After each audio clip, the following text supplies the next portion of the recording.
This is Movietone. Jeffrey Shirley reporting. It began on that bright November day in Dallas.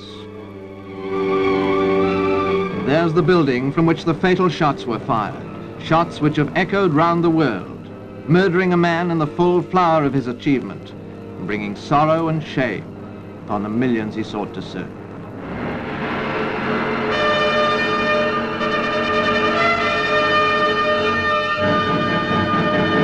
Shame for the twisted reasoning which must have seen some obscure purpose in this terrible thing.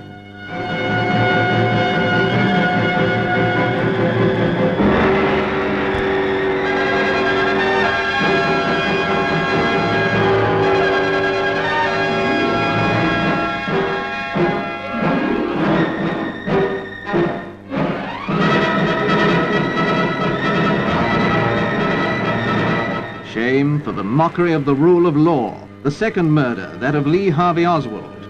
In a moment you'll see that other notorious actor in the tragedy, Jack Ruby, who was to take the law into his own hands, rushing forward to murder Oswald.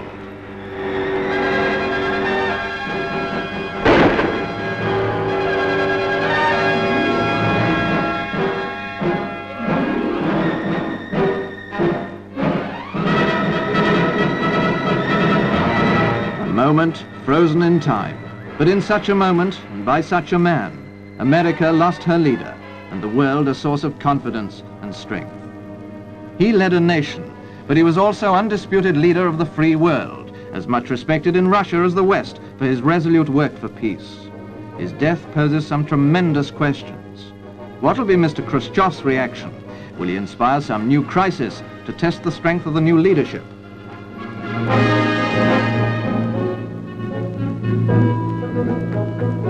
Could he use Berlin, a permanent bone of contention, as the excuse for a new challenge? Could he apply the ruthlessness that made him build the wall to raise another barrier between us? President Kennedy always sought his objectives through conciliation, and it's reassuring to know that President Johnson shares his predecessor's approach. Let us reason together is the Texan's motto, but with a presidential election facing him next year, how much of his energy will he be able to devote to world affairs?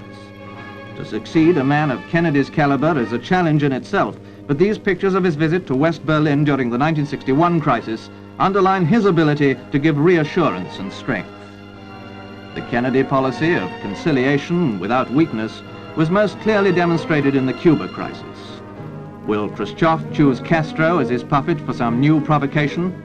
In view of the explosive anti-Castro faction in America, Lyndon Johnson might need all his peacemaking powers. And what about the uncommitted world, the nations who have to be wooed for their allegiance? Any weakness in America could open the door for Russia. But one of the biggest issues in America is, of course, the question of civil rights. Racial equality was one of John Kennedy's chief concerns, and the great march to Washington this summer, campaigning for equal rights and opportunities, won great sympathy for the Negro cause.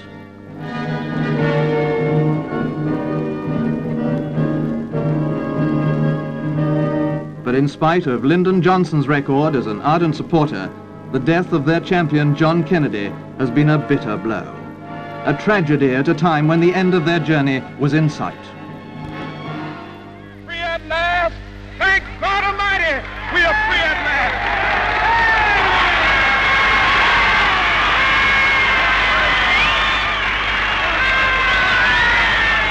last! Today in Washington, the voices are silent. Here to the Capitol, where he was sworn in as President of the United States in January 1961, the mortal remains of John F. Kennedy are reverently borne.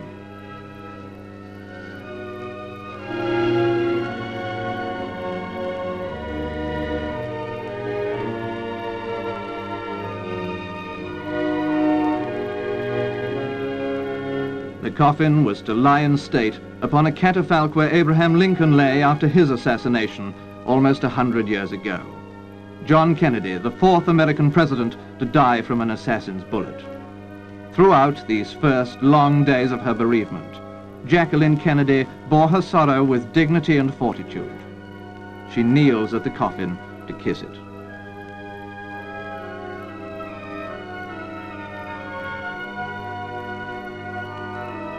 The most bitter wounds of sorrow are hers alone to bear, but it may be some small comfort to know that millions are sharing something of her tragedy. Many thousands of these sympathizers paid their last tribute at the Capitol.